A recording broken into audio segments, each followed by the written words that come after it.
guys, Pete and Roxy here with you today. We have been getting deep lately, doing some work, and the discoveries have been quite incredible. We're going to share them with you in this video, and the differences between the two of us become amazingly clear, and you'll be able to learn a lot from this video.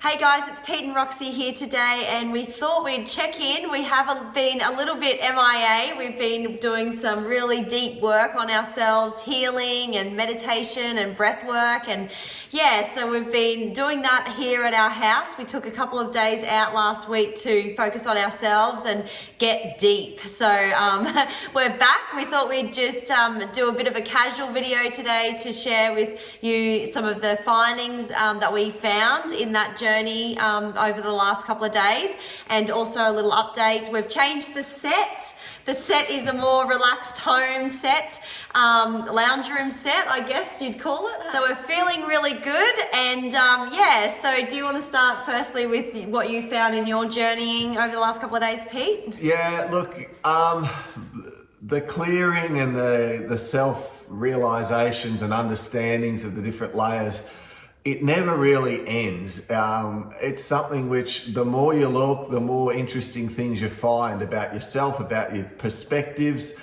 and you can come at things at different angles. One thing I will say though, guys, is as you do the work, the intensity of the emotional releases and the power of the lessons drops right away. So you feel lighter and brighter and clearer. And it's more like the feeling of getting knowings and understandings and realizations of exactly now what it is that you might do to find more purpose and to find more fulfillment, and of course, more joy and clarity in your life day to day. And I know that when working on yourself and when working through emotional release and anxieties and stress and panic and all the things that we've got to deal with that hold us back in life, that look, there's two main approaches, and there's the masculine method of working on these things and the feminine method. And the masculine is one which I'd been a master of for many years, which was understanding thought, being the observer, realizing that the fears and the emotions and the anxieties that I have are just my perspective. They're from me sort of going within myself and having some sort of false belief in there that I stew on, and I'm moving away from myself and away from my power and my clarity. And as I learn to realize those things are false, and as I learn to master the way of the mind, the way of the intellect, the way of understanding, I can think and rationalize myself away from a lot of my pain, a lot of my stress, and I guess a lot of the angst that I can get in day-to-day life. And it can take time to learn to be a master of thought. You know, there's some people spend their whole life devoted to mastering their thoughts, stilling their mind. But the way of the divine feminine is just so incredibly beautiful, because in this method of working on yourself, you're learning to attach to the core emotions that are causing these things to happen in your life. And when you face the core emotion and you release it and you let it drop away, you can get a profound result quickly. And what I'm learning to do on this journey more recently is to embrace the way of the feminine, learning to get emotional release, mental release, get more clarity through this focusing of the core emotions, the trauma, the hurt, all the little things that happened as I was going through life that I wanted to sort of clear away and deal with. So we use different modalities to get this result. And recently, breath work has been fantastic for me in being able to, first of all, get myself in that state that you're able to get into through the structured breathing techniques, and then really trigger some of the emotions, some of the things that are like anchors that I've been dragging through life. And one by one, I chop the ropes of the anchors and I let them go, but it still shows me things that I need to work on. But I was listening to something recently where they said, When you heal by the way of the feminine, it's like using a guillotine to cut off those emotions. You slice them, you chop them, you let them drift away, and they no longer have the attachment. When you use the way of the mind and the intellect and the masculine, you have to chop each one by one. So it's like healing through many little cuts versus healing through one big boom and you face it. So what that means is, in the breath work, emotion, it means you're crying, you're upset, the emotion that's stored within you, and as Roxy will mention, I'm sure soon, stored in our tissues, stored within our physical body, all of that stuff comes out, and you're crippled up, and you got the tears and a bit of snot and dribble as you kind of let out some of this stuff and the pain from your childhood. But the release, I have found, has just been so amazing, so powerful, through different uses of really finding the cause emotion. So you can think yourself through it, and you can develop your wisdom and your knowledge and your understanding of self, and realize that it's all an illusion, and realize that it's all false beliefs, and all of that intellect is great. But guys, it is so good when you learn to connect to your heart, and when you can get that heart chakra to open, and you can go back to yourself when you were hurt, let down, you felt unloved, unworthy. When you can get in contact with that emotion and just release it, all of those thoughts and all of those things that in our day-to-day life seem to dissipate. And there's some of the learnings that I've been getting more recently. So I really encourage you guys to sort of explore a lot of those areas, because it's pretty good, right? Yeah, it's been really good. And just taking that time out to focus on our inner temple. We've got so much chaos and activity and commitments in our everyday life, in our family life. For everyone has this. And so yeah, we asked Nana to look after the kids. We went into our inner temple and did some breath work and meditation, and really got in touch with our soul and asked what else we could clear in preparation for the ascension, of course. And for me, it was actually a little bit different. I had some root chakra emotions surfacing, and I thought I'd work through a lot of the emotions, but I found that they were actually really a lot deeper in my system and in my bone structure. And that's all around the development phase when I was a baby in my mother's womb.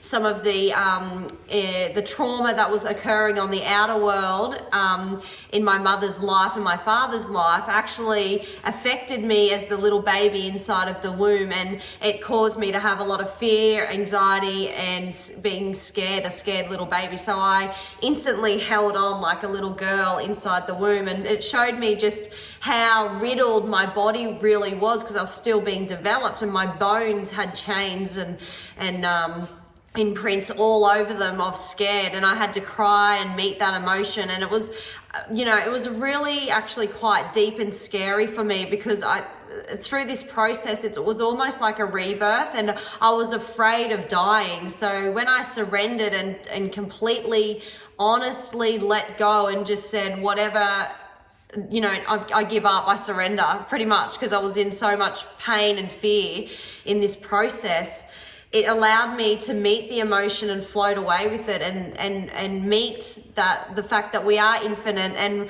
we are not to attach ourselves to anything. And then I met my fear with death, and yeah, it was like a rebirth. So the work was very strong and deep for me, and it was like an earthquake the last few days, and there's been a bit of aftershock. That's why we have been a little bit just with ourselves and not on the social media or YouTube. And yeah, I just thought we would share this experience, because this journey is not a destination. It is a journey. It's a journey, and it's a fun journey, and we have to move and go on the journey together with our souls, with the universe, with other people, and we have to trust the journey. And we don't just get to a destination, and that's what we're really finding and harnessing in our life, that even though we thought we worked through something, there's always something else to release and let go of. And if we have an open mind and be brave and courageous with these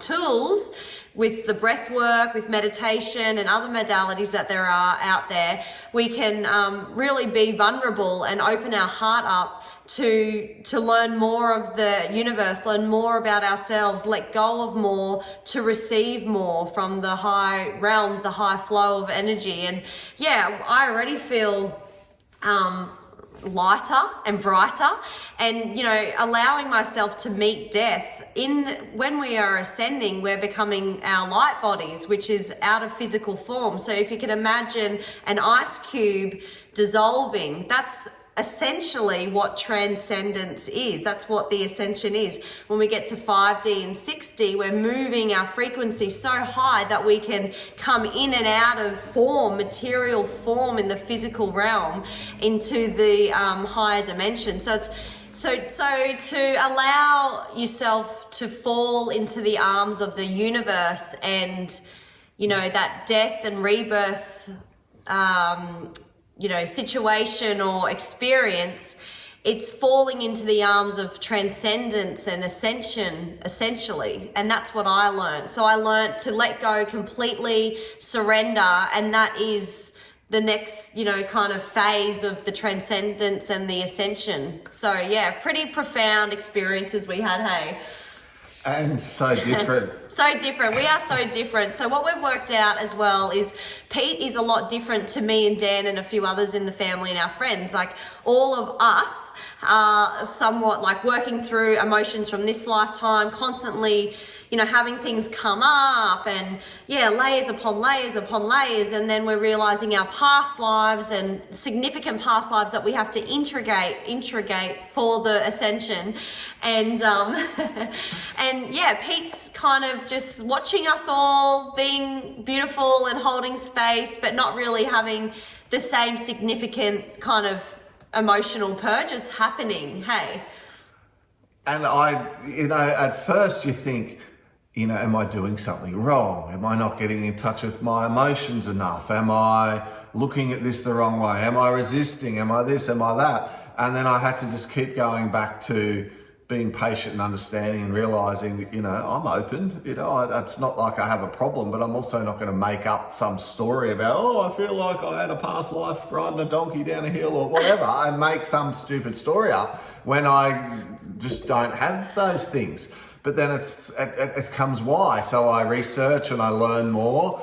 And, this concept of the starseed or the wanderer, the concept of the wise old soul, the more I read about that and learn about that, the more I realize, gosh, that kind of makes more and more sense, because I can really tap into and have so much empathy for someone when they're going through whatever they're going through in their life. It's like I can, I've got a friend who's going through a relationship breakup, and I can get how he feels. We've got another close friend that we know who's, battling with stress and addiction, and I can feel into when he shares that. And it's like, all right, I can feel into other people's emotions so well.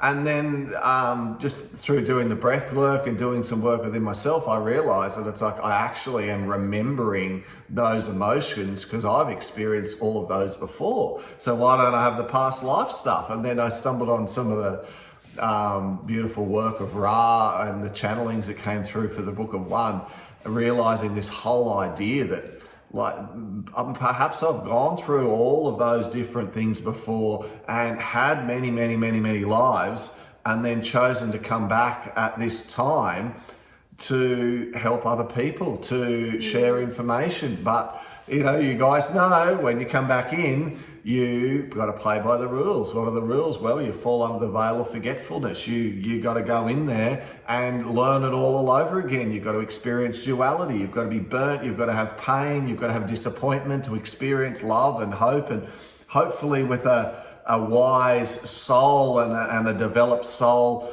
at a deeper level, you are really making the right decisions. And I feel like sometimes I've been divinely guided through my life. Like things just seem to happen for me and fall into place. And so let's it's called a wanderer, is it? Yeah. A wanderer is Pete's version of his experience right now. So he's come in and he doesn't need to integrate past lifetimes and lifetimes. It's just this lifetime that you are needing to work through. Perhaps. Because it makes so much sense, because we're very honest and open. We've done a lot of work. We've tried different journeys of breath work. And Pete, I'm getting all this stuff. Dan's getting all this stuff. Other people are all around us, but Pete holds space for us. And it's beautiful, but he's not getting the same emotions come up. I mean, you've had a rough upbringing with your sister and this lifetime issues to work through, but nothing, you haven't gone beyond that, which is quite fascinating and profound and unique. And yeah, we just wanted to share that, because if you're along on this journey in a few years in and you're not also getting this thing, you might be like Pete. So there is such a thing out there which we're discovering and learning about every day. So yeah, the tricks too on that one, guys, just if you can relate to anything I'm saying, they say the big trick on that one is to be really careful that you don't get entangled in karmic decisions. In other words, if you do some sort of decision when you've come back through, you can actually go off on a bit of a wander, because in going back through the rules and starting all over again, if you make an incorrect decision, if you do something karmically which could really affect another person or another soul, you might need to come back again to make amends for that. So by coming back in, you know, it's brave and courageous, and you're really doing something to be able to be of service and to help other people. And if you are lucky enough to work it out, and it seems like I'm getting to that point, I don't know if I'm there yet, but I feel like I'm getting somewhere. But if you're lucky enough to work that out and realize, wow, you know, and I know there's a couple of things that I've still got to work through emotionally, but I'm getting better and better at that. But I'm really starting to realize now that, of course, all the decisions that I'm making, all the choices that I've made have got me to this point. And I feel a sense of real responsibility to, you know, live the rest of my years with passion and enthusiasm and in a high vibe state, which we always talk about. So do the things I love, have all the experiences, but support others, encourage others, be the light, be loving, be compassionate, be kind, be understanding. Because at the end of the day, what this mission is really, it's all about, is to realize we are not separate individuals. We are all one, interconnected. We're just sections of the divine come back so the divine can experience and get to know itself better. And some of us starseeds, or whatever you want to say, and I'm not saying I'm from the Pleiades or from the Syrians or the whatever the heck, you know. Are you serious? I don't need to be from another planet, right? You are, but who knows? But the point of understanding the self and then being of service to others is one which I'm going to continue to live out with you guys watching on. Yeah, so we just wanted to share these couple of little things with you, and yeah, just hope you are all going well in this time. Remember to switch off the TV, focus on the inner temple, focus on the positive channel. We've got a channel that we can turn our life to, so turn it to the one that you actually want to be and become. And yeah, send us an email if you want any help with your ascension and your awakening. We're here to help you. We are all one, and yeah, have a beautiful week.